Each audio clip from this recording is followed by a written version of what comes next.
요한복음 1장 18절부터 34절까지 142면에 있습니다.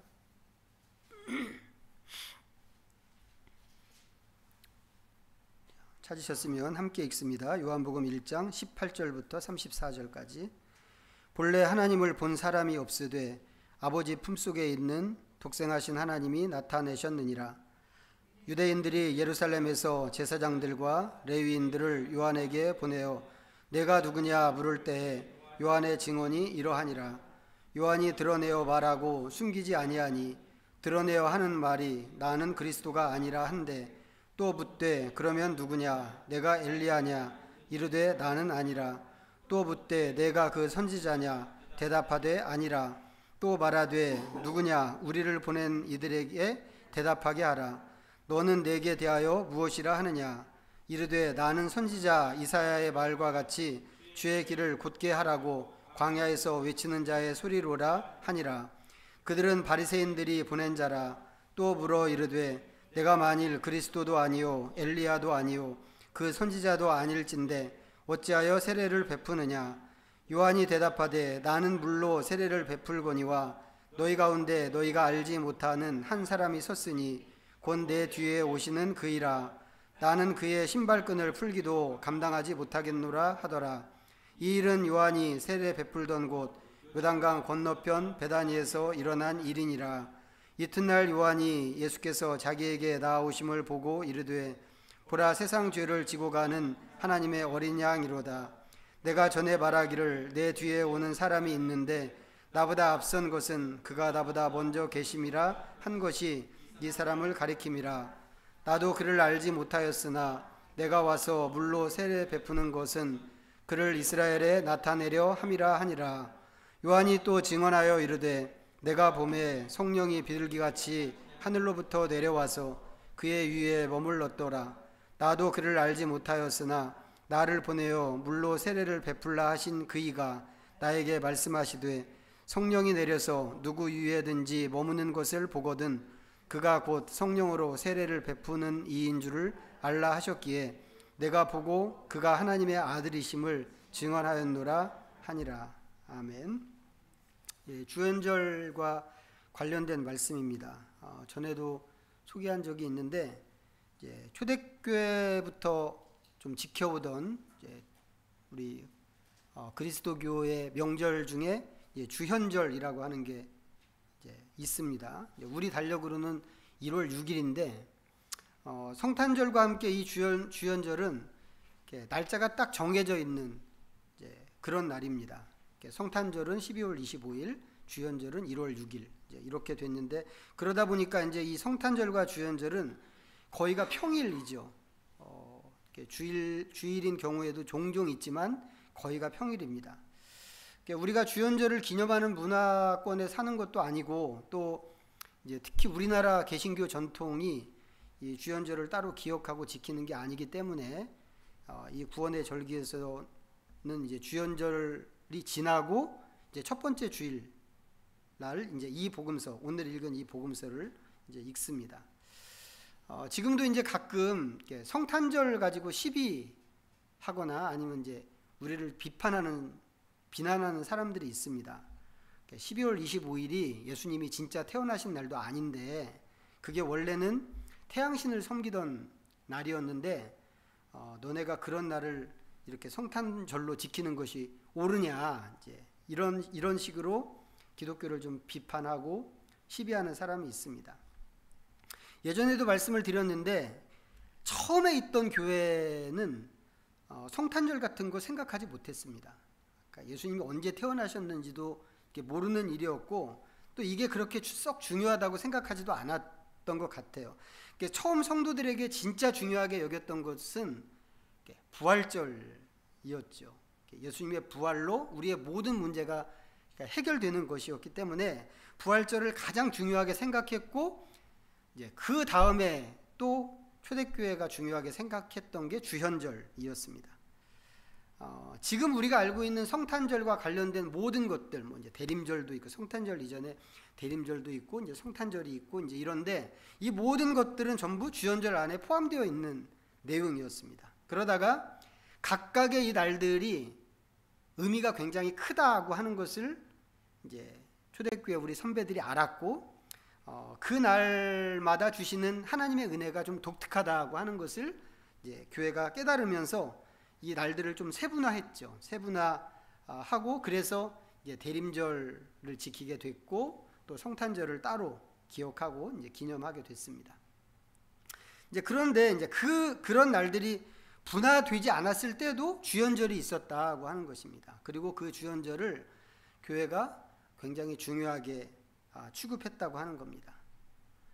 그렇다면 초대교회가 왜 이 날을 그렇게 중요하게 생각했을까? 그것은 이 날이 예수님의 주님 되심을 기념하는 날이기 때문에 그렇습니다. 주현이라고, 우리 아까 불렀던 찬송에도 이제 주현이라고 그렇게 분류가 되어 있잖아요. 이 주현이라고 하는 것은 한자로는 이제 주인주에 나타날 현자를 써서 주현이라고 합니다. 헬라어로는 테오파니라고 하고, 이제 라틴어로는 에피파니라고 하는데, 이 테오나 에피는 이제 하나님을 의미하는 말이고, 파니라고 하는 것은 이제 나타난다, 드러난다고 하는 그런 뜻입니다. 예수님은 우리 주님이시잖아요. 우리의 주님이십니다. 그래서 우리는 예수님을 주님이라고 이제 이렇게 부르는데, 이제 그러면서도 또 우리는 무엇을 믿냐면, 예수님은 나의 주님, 우리의 주인만이 아니고 온 세상과 모든 민족에게도 주님이라고 우리는 그렇게 믿습니다. 그리고 장차 이제 예수님이 재림하실 때, 그리고 하나님 나라가 완성될 때 보면, 이사야서나 미가서 같은 말씀을 보면 어떤 장면이 그려져 있는가 하면, 세상에 있는 모든 민족들 가운데서 사람들이 쭉 줄을 서서 하나님의 성산으로 쭉 줄을 지어서 올라가는 겁니다. 그러면 올라가면서 찬양을 하는데 각기 자기 말로 찬양을 하는 거예요. 상상해 보세요. 이게 얼마나 장엄하고 얼마나 놀라운 일인가. 세상의 모든 곳에서 모든 언어로 찬양을 받으실 만한 주님이 우리 예수님이시라고 하는 겁니다. 이게 성경의 주장이고 우리의 믿음입니다. 주연절이 강조하는 것은 그 예수님이, 그렇게 온 세상에서 경배받고 찬양받으시는 그 예수님이 주님으로 세상에 드러나셨다고 하는 것입니다. 초대교회가 그래서 매년 이때쯤, 이제 1월 6일 지나고 이때쯤 그것을 기억하고 이제 기념을 한 것입니다. 그런데 예수님이 세상의 주님이라고 하는 이 사실이 언제 드러났을까요? 초대교회부터 초대교부들이 주연절을 이렇게 설정하고 이날 예수님이 주님이신 것이 드러나신 것을 우리가 기념하자 이제 이렇게 정했다고 했는데, 그러면 이 주님의 주님 되심이 언제 드러났을까?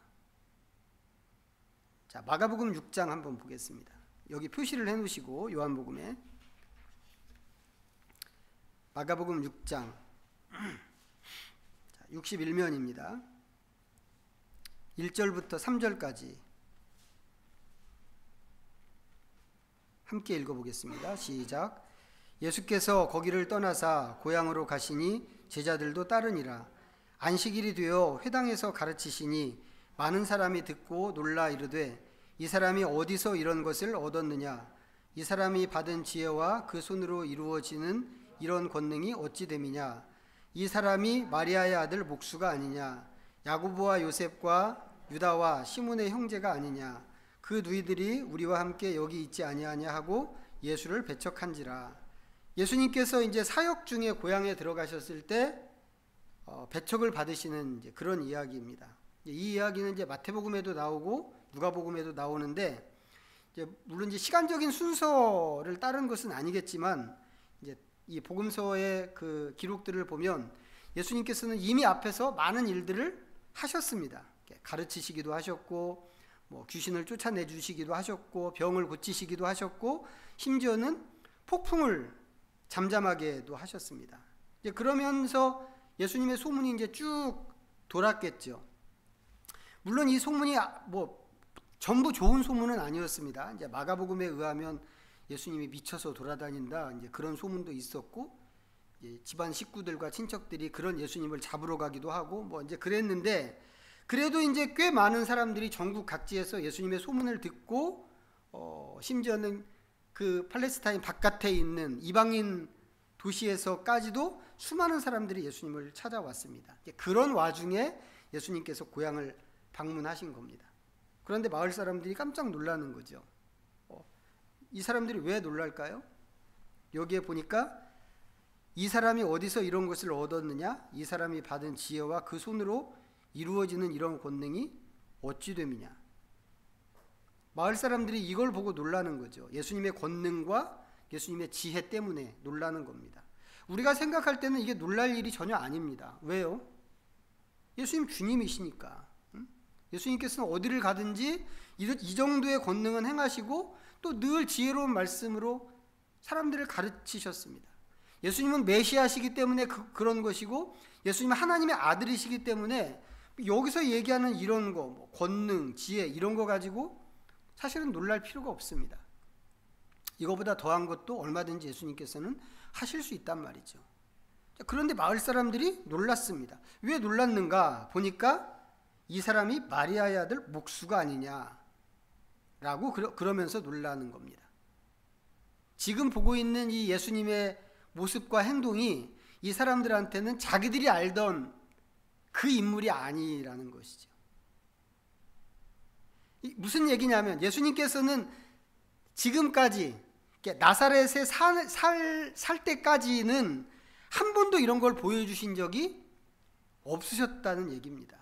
어린 시절부터 이 고향을 떠나서 이제 사역을 시작하시는 그 상태까지는 이렇다는 거죠. 우리가 보통 예수님의 공생애를 이제 한 30살쯤 시작한 것으로 그렇게 이해하고 있는데, 예수님이 30살 될 때까지는 나사렛에서 그냥 보통의 평범한 목수로 그냥 사셨던 겁니다. 이제 그러다가 고향을 떠나서 이제 주님의 그 사역의 부르심에 나오신 거죠. 근데 아직 이 사람들은 예수님의 그 주님 되심을 본 적이 없어서 이렇게 깜짝 놀라는데, 그렇다면 예수님이 세상의 주님이시라고 하는 게 언제 드러났을까? 이게 초대교회 성도들한테 굉장히 큰 관심이었고 큰 이슈, 중요한 이슈였습니다. 그런데 이제 초대교회 교부들이 그것을 예수님께서 세례 받으신 때라고 생각을 한 겁니다. 왜 그랬겠어요? 예수님께서 세례 받으실 때 삼위일체 하나님이 거기에 임재하시잖아요. 하늘에서 소리가 나고 성령이 비둘기같이 내리고 예수님께서 물에서 올라오시고, 삼위일체의 모습이 이제 그 장면에 나타나고, 하나님께서도 이 예수님에 대해서 분명하게 말씀하시는 게 있었기 때문에 초대교회 교부들은 예수님께서 세례 받으시는 것을 통해서 주님 되심이 드러나신 거겠구나라고 생각을 한 것입니다. 그래서 그 견해를 근거로 해서 지금까지 이제 일반 교회력에서는 주연절 다음 1월 6일 다음 첫 번째 주일을 예수님의 세례 주일로 이렇게 지킵니다. 일반 교회력에서는 오늘이 예수님의 세례 주일인 것이죠. 자, 오늘 우리가 이제 본문으로 읽은 요한복음 1장 말씀이 이제 기본적으로 그런 견해를 지지하는 것 같은데, 우리가 1장 18절부터 읽었습니다. 원래 맥락으로 하면 사실은 이제 이렇게 읽으면 안 되고, 이 18절은 앞단락에 붙여서 읽어야만 이 18절의 의미가 더 살아나는 그런 구절입니다. 이제 그런데도 오늘 복음서 말씀을 여기서부터 읽은 이유가 무엇인가를 생각해 보면, 이 구절이 예수님 드러나시는 것을 보여주는 구절이기 때문에 그렇습니다. 다시 보시면 18절, 본래 하나님을 본 사람이 없으되 아버지 품속에 있는 독생하신 하나님이 나타나셨느니라 라고 하면서 이제 예수님의 그 세례와 관련된 얘기가 이제 이어지는 겁니다. 말씀드린 것처럼 주연절의 관심은 예수님의 주님 되심 혹은 예수님의 하나님 되심이 세상에 드러난 것입니다. 그런데 이 구절이 예수님의 지금 제가 읽어본 이 18절 이 말씀이 예수님의 특별함이 나타난 것을 이야기하고 있는 것이고, 이제 이런 것들 때문에 이것을 주현이라고 이렇게 명칭을 붙인 것입니다. 그래서 주연절의 핵심은 다른 게 아니고 예수님은 주님이시다. 이게 주연절의 핵심입니다. 그것도 온 세상과 모든 민족의 주님이라고 하는 거죠. 자, 오늘 말씀은 이제 이와 관련된 세례 요한 이야기입니다. 이미 여러 차례 나온 얘기인데 세례 요한은 예수님의 오심을 준비하러 온 사람이죠. 오늘 본문에서 우리가 오늘 읽었던 본문에서 세례 요한은 자기의 출생 목적이 무엇인가를 직접 얘기했습니다. 31절 다시 한번 보겠습니다. 31절 같이 읽어보죠. 시작. 나도 그를 알지 못하였으나 내가 와서 물로 세례를 베푸는 것은 그를 이스라엘에 나타내려 함이라 하니라. 그를 이스라엘에 나타내려 함이라. 이게 이 사람의 태어난 목적이란 말이죠. 자, 여기에 이제 참고 구절 한 구절 더 추가해서 덧붙이면 6절입니다. 6절과 7절. 요한복음 1장 6절과 7절도 한 번 더 읽어보겠습니다. 시작. 하나님께로부터 보내심을 받은 사람이 있으니 그의 이름은 요한이라. 그가 증언하러 왔으니 곧 빛에 대하여 증언하고 모든 사람이 자기로 말미암아 믿게 하려 함이라. 모든 사람이 예수님을 믿게 하는 것, 이게 세례 요한의 사는 목적이란 말이죠. 오늘 좀 생각해 보고 싶은 것은 세례 요한이 예수님의 주님 되심을 이렇게 드러냈는데 주님의 주님 되심을 드러낸다고 하는 것이 무엇인가 하는 것입니다. 그것을 좀 오늘 보려고 합니다.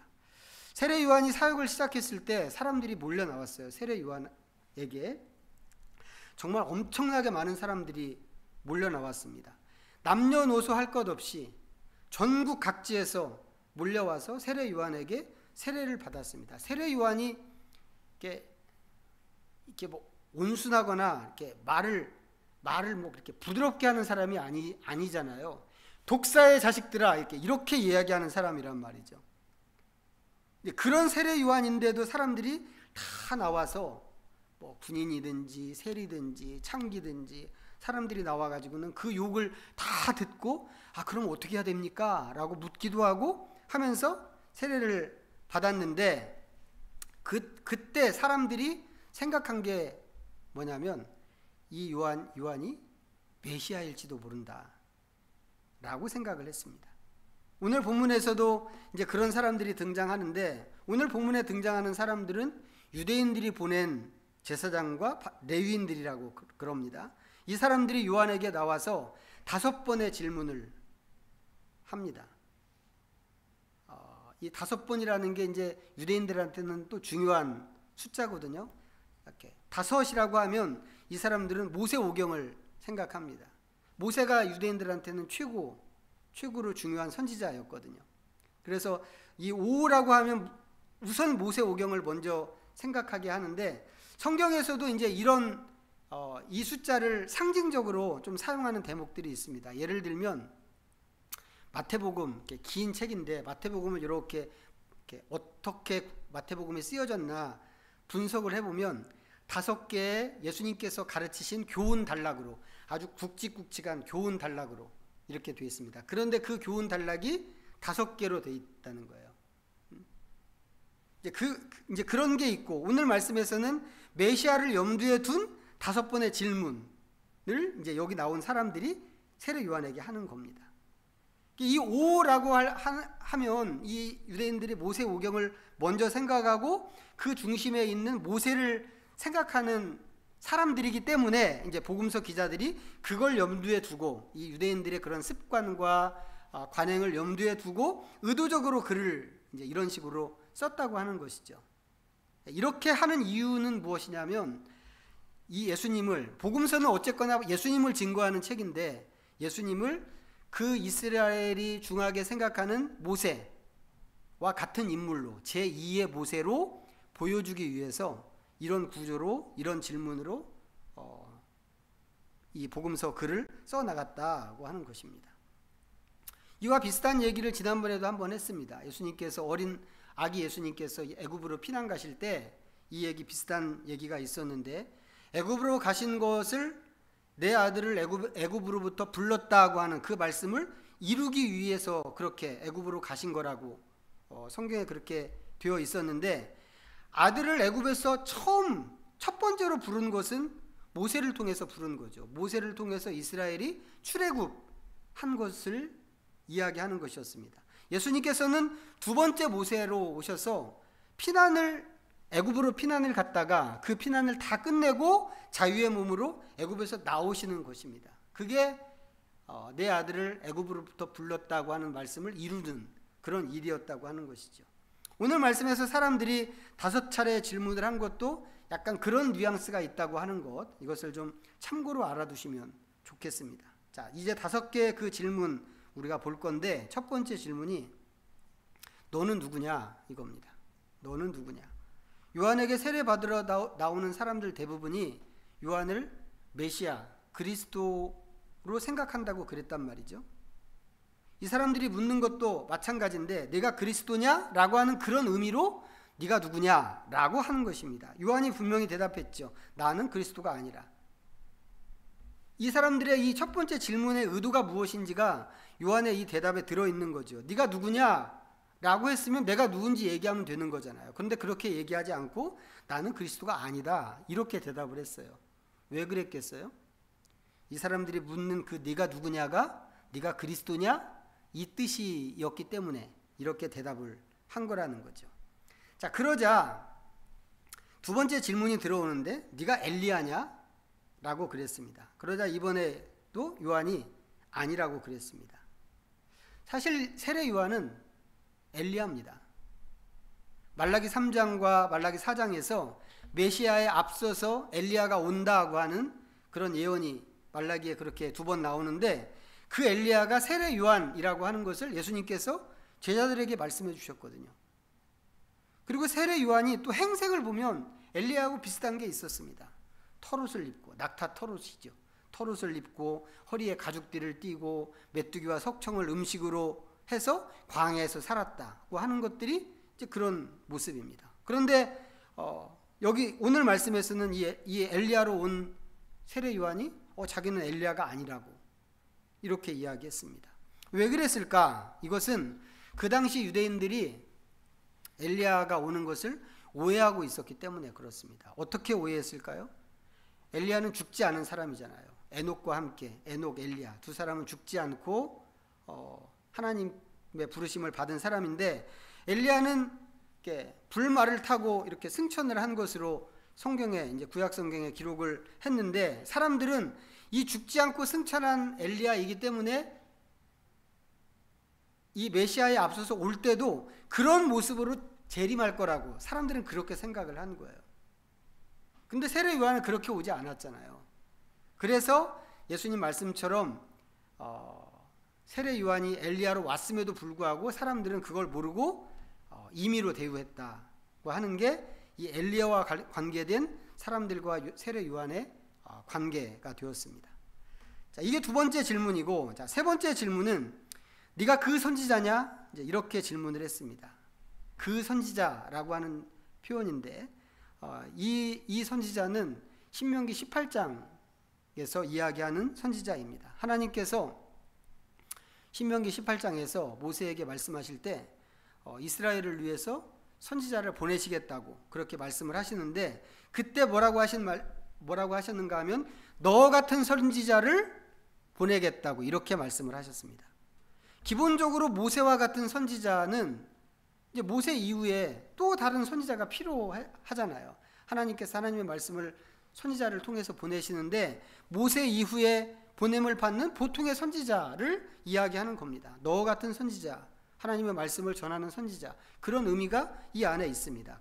그렇지만 그 말씀이 내포하는 궁극적인 의미는 뭐냐면 최고의 선지자로 하나님의 메시아를 보내시겠다고 하는 그런 예언이기도 합니다.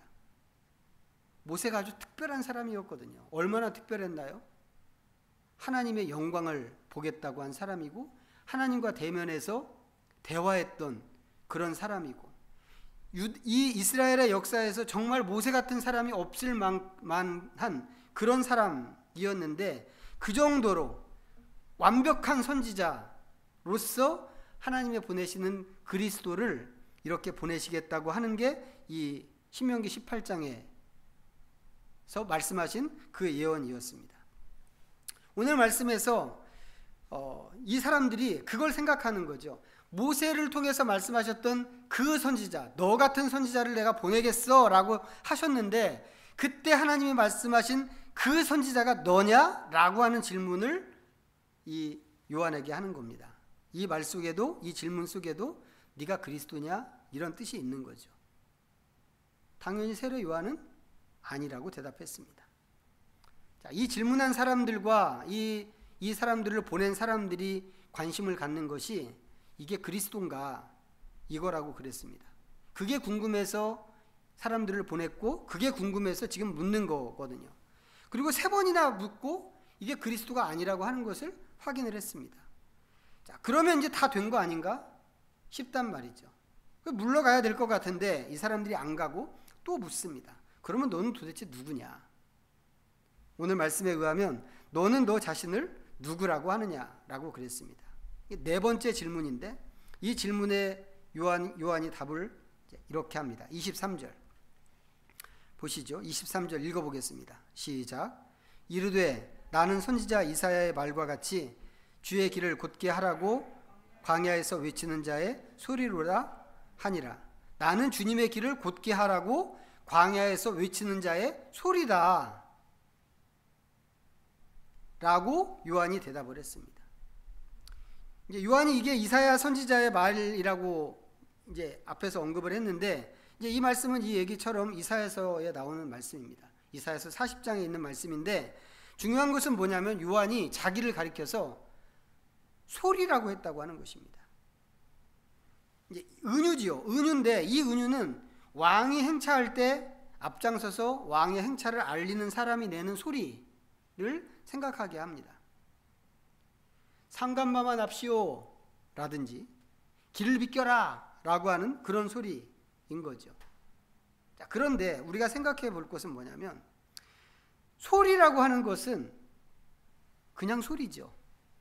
소리는 소리일 뿐이지 소리가 인격은 아닙니다. 요한이 자기를 소리라고 하는 것이 이제 그런 의미라고 우리가 받을 수 있는데, 왕이 행차하는 데 있어서 소리가 하는 중요한 역할이 뭐겠어요? 왕을 알리는 겁니다. 상감마마 납시오. 중요한 것은 이 소리가 아니라, 물론 소리의 역할이 중요합니다. 중요하지만 진짜 중요한 것은 왕이란 말이죠. 그래서 요한이 그런 의미로 자기를 이야기하는 겁니다. 나는 소리다. 나는 아무것도 아니고 그저 소리를 내는 도구일 뿐이다. 이런 뜻입니다. 요한이 이렇게 자기를 표현한 것은 자기의 역할이 이사야의 예언을 이루는 것이라고 하는 것을 보여주는 그런 의미도 있지만, 진짜 주인공으로 오시는 왕을 부각시키려고 하는 그런 의도에서 이렇게 이야기한 것이라고 하는 것을 우리가 또 기억할 필요가 있습니다. 자, 이게 4번째 질문이었어요. 자, 사람들이 여기서 한 번 더 묻습니다. 25절 보시죠. 25절 마지막 질문인데 읽어보겠습니다. 시작. 또 물어 이르되 내가 만일 그리스도도 아니요 엘리야도 아니요 그 선지자도 아닐진데 어찌하여 세례를 베푸느냐. 네가 왜 세례를 주는데? 라고 그랬어요. 그러면 내가 왜 세례를 주는가를 이야기하면 될 것 같은데, 세례 요한은 그렇게 대답하지 않고 다른 대답을 합니다. 26절과 27절 또 보겠습니다. 시작. 요한이 대답하되 나는 물로 세례를 베풀거니와 너희 가운데 너희가 알지 못하는 한 사람이 섰으니 곧 내 뒤에 오시는 그이라. 나는 그의 신발끈을 풀기도 감당하지 못하겠노라 하더라. 2가지를 이야기합니다. 요한이 첫 번째 대답은 나는 물로 세례를 베푼다 이겁니다. 사람들이 물은 것은 뭐냐면, 네가 왜 물로 세례를 베푸는데 이거거든요. 그런데 세례 요한이 나는 물로 세례를 베풀 뿐이야 라고 대답을 하는 겁니다. 이 얘기가 이제 마가복음 1장에도 나오고 누가복음 3장에도 나오는데, 마가복음 1장에서는 나는 물로 세례를 베풀어 라고 하는 이 말 뒤에 내 뒤에 오시는 분은 성령으로 세례를 베푸신다 이런 이야기가 있고, 누가복음 3장에서는 그분은 성령과 불로 세례를 베푸신다고 하는 그런 말이 있습니다. 종합하면, 그 얘기들을 종합하면 요한의 대답은 뭐예요? 너네들이 내가 세례 주는 것 가지고 이렇게 놀란 것 같은데 세례에 있어서도 나는 그리스도와 비교할 때 수준이 안 돼 라고 하는 이야기란 말이죠. 나는 그냥 물로 세례를 주는 것 뿐인데 내 뒤에 오시는 진짜 왕, 진짜 주님은 불과 성령으로 세례를 주시는 분이야 라고 하는 것을 이 대답으로 강조를 하는 것입니다. 이게 첫 번째 대답입니다. 그리고 두 번째 대답은 나는 그분의 신발끈을 푸는 것도 감당하지 못한다, 이것입니다. 이것도 역시 이제 비슷한 이야기죠. 신발끈을 푸는 것은 노예가 하는 일입니다. 그렇기 때문에 이건 너무 비천한 일이어서 유대인한테는 이런 일을 시키지 않습니다. 그런데 세례 요한은 자기를 가리켜서 이야기할 때 나는 그것조차도 아니다 라고 이야기하는 것입니다. 왜 이러겠어요? 주님을 드러내기 위해서. 요한이 자기를 낮추고 아주 최대한으로 바닥까지 낮추는 것입니다. 요한이 오늘 말씀에서 아니라고 부인은 하지만 성경이 요한을 그리스도의 길을 예비하는 엘리야로 묘사하는 것은 분명한 사실입니다. 그리고 엘리야는 유대인들이 선지자 중에 최고로 쳐주는 선지자란 말이죠. 이스라엘 역사에서 굉장한 위인, 능력의 선지자란 말이에요. 위인으로 평가받는 사람이고 존경받는 그런 인물입니다. 그렇다면 선지자들이 엘리야라고, 말라기 선지자가 세례 요한을 엘리야라고 그랬단 말이에요. 그래서 선지자가 엘리야라고 지적한 이 요한이 자기를 이렇게까지 비하해서 말할 필요가 있을까 싶은데 요한이 나는 그 정도로 아무것도 아니야 라고 얘기한 이유는 자기의 역할이 그리스도를 드러내는 것이기 때문에 그렇다고 하는 것입니다. 요한에게는 그것이, 그리스도를 드러내는 그게 자기의 역할이자 존재 목적이자 하나님께 받은 사명입니다. 모두에서 말씀드린 것처럼 주현절은 예수님이 주님으로 드러나신 것을 조명하는 날입니다. 그것을 드러내는 결정적인 장면이 예수님께서 세례 받으신 것이라고 그랬는데 실제로 주현에서 가장 중요한 것은 예수님이 주님이시다 라고 하는 사실입니다. 우리는 당연히 이 사실을 인정하고 동의하기 때문에 예수님을 향해서 주님이라고 부릅니다. 뿐만 아니라 앞에서 말씀드린 것처럼 세상의 모든 사람들이 예수님 앞에 무릎을 꿇고 주님이라고 부르기를 간절히 바라고 기도하고 있습니다. 그렇지만 그게 실제로 그렇게 되기 위해서, 그게 실제가 되기 위해서는 우리가 그것을 보여줘야만 합니다. 오늘 말씀에서 세례 요한은 자기가 누군가를 통해서 그 사실을 보여줬습니다. 나는 엘리야야 얘기할 수 있죠. 성경이 엘리야를 이야기하는데 내가 그 엘리야의 성취야, 내가 그 예언의 성취야, 이렇게 얘기해도 그게 틀린 말이 아닙니다. 그런데 세례 요한이 그렇게 얘기하지 않았단 말이죠. 자기를 아주 깎고 낮춰서 오히려 주님이 누구신가 하는 것을 그렇게 보여줬습니다. 예수님이 주님이라고 하는 것을 믿는 사람한테는 이게 길이고 방법이라고 생각합니다. 물론 입으로 고백하는 것도 중요하죠. 이것도 필요합니다. 예수님을 향해서 주님이라고 고백하는 것 필요하고 절대 필요한 일이죠. 그리고 사람들에게 예수님은 주님이시오 라고 이렇게 이야기해 주는 것도 필요합니다. 하지만 그 고백을 넘어서 더 많은 것들을 보여줘야 하는 것들이 있는데 예수님께 정말 무릎 꿇어서 경배하고, 그 예배죠. 예수님께 완전히 엎드려서 경배하고 주님을 향해서 박수를 쳐주는 것, 그런 것도 가능한 일일 것이고, 거기서 더 나아가서 그것과 함께 우리의 삶의 영역에서 주님의 주도권과 주님의 다스리심을 인정하고 주님의 뜻에 복종하는 것을 통해서도 이 사실을 알릴 수 있어야 된다라고 하는 것입니다. 세 가지, 지금 말씀드린 게 세 가지예요. 우리가 주님의 주님 되심을 드러낸다고 하는 것이 우리의 입에 말로 하는 고백을 통해서 가능하고, 온전한 경배와 예배를 통해서 주님이 주님 되신다는 것을 드러낼 수 있고, 삶에서 우리의 모든 생활 영역에서 주님의 말씀에 복종하는 것으로 그렇게 할 수 있다고 말씀을 드렸는데, 생각해 보세요. 여러분은 이 세 가지 단계 중에 어느 수준인지. 이건 꼭 생각해 보고 우리가 계속해서 발전시켜야만 하는 것입니다. 이게 생각하고 결심한다고 해서 되는 문제가 아니죠. 궁극적으로는 예수님께 모든 것들을 맡기고 그분이 나의 주인이시고 그분이 나의 모든 것들을 통치하신다고 하는 데까지 가야 하는 건데, 이게 결심한다고 해서, 소원한다고 해서 되는 그런 일이 절대 아닙니다. 우리의 가치관과 또 삶의 목적, 이런 것들이 주님을 위한 것이어야만 되고, 우리가 어떤 것은 선택하고 어떤 것은 포기하는데 우리의 삶에서 그 선택하고 포기하는 그 기준이 다른 사람과 달라야 또 이것을 보여줄 수 있고, 심지어는 기도조차도 보통의 사람들과 달라야만 주님의 주님 되심을 진짜로 보여줄 수가 있습니다. 그렇게 되려면 세례 요한처럼 하는 것이 좋은 길이겠다라고 하는 겁니다. 자기를 완전히 낮추고 끝까지 낮추는 것입니다. 오늘 말씀에서 사람들이 세례 요한에게 와서 너는 누구냐? 라고 물었습니다. 이 물음에 요한이 자기를 낮추고 주님을 높였는데, 세상은 세례 요한한테만 이걸 묻지 않죠. 사실은 우리한테도 끊임없이 묻습니다. 너는 누구냐? 너는 누구냐? 그리고 그 물음, 세상이 우리에게 너는 누구냐고 그 묻는 그 물음 속에는 한편으로는 네가 고백하는 예수가 누군데, 그 예수는 누군데? 라고 하는 그런 질문이 들어있기도 합니다. 제가 송구영신 예배 때 우리 시대의 교회가 인정받지 못하는 것에 대해서 말씀을 드렸는데, 이 시대에 세상이 교회를 왜 인정하지 않는가?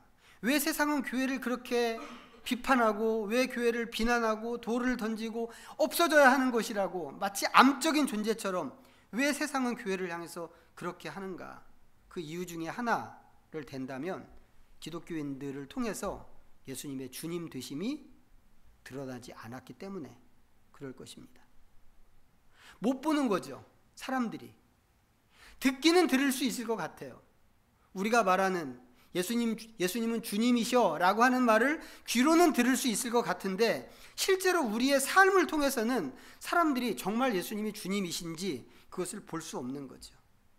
때로는 사상 때문에, 때로는 정파적인 이념 때문에, 때로는 자기 욕심 때문에, 때로는 기독교에 대한, 복음에 대한 오해 때문에 여러 가지 이유가 있기는 있겠지만, 기독교가 주님의 주님 되심을 드러내지 못하고 있는 것은 분명한 사실입니다.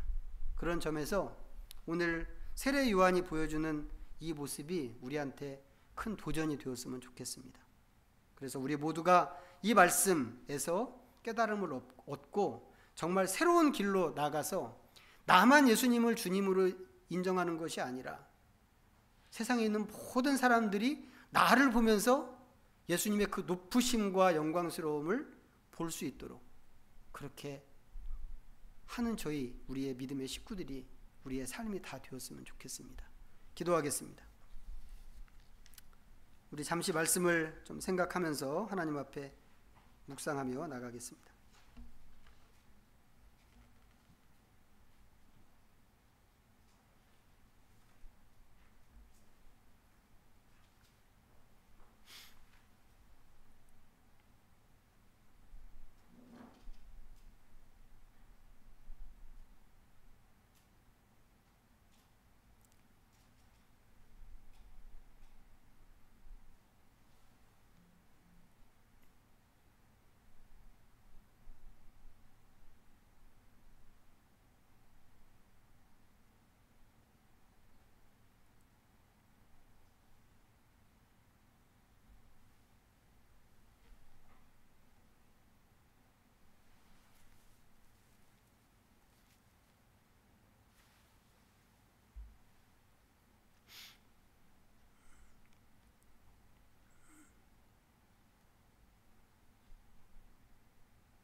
보배로우신 주님, 주님은 우리의 주님이시며 온 세상과 모든 민족, 만물의 주님이십니다. 지금은 보이지 않지만 주님께서 왕으로 등장하시는 날이 될 때 세상의 모든 민족이 주님 계신 곳으로 행진해 가면서 주님을 찬양할 것을 우리는 믿고 고대합니다. 그러므로 우리는 우리가 사는 이 자리에서 주님을 찬양하고 경배합니다. 단지 입술로만이 아니라 우리의 모든 행동과 생각으로도, 가치와 목적에서도 주님만이 주님이신 것을 고백합니다. 세상은 이런 우리에게 너는 누구냐고 끊임없이 묻는데 우리의 언행 심사를 통해서 주님은 누구신지 드러나게 하시옵소서. 예수님의 이름으로 기도하옵나이다. 아멘. 모두 자리에서 일어나셔서 찬송가 634장 부르시면서 봉헌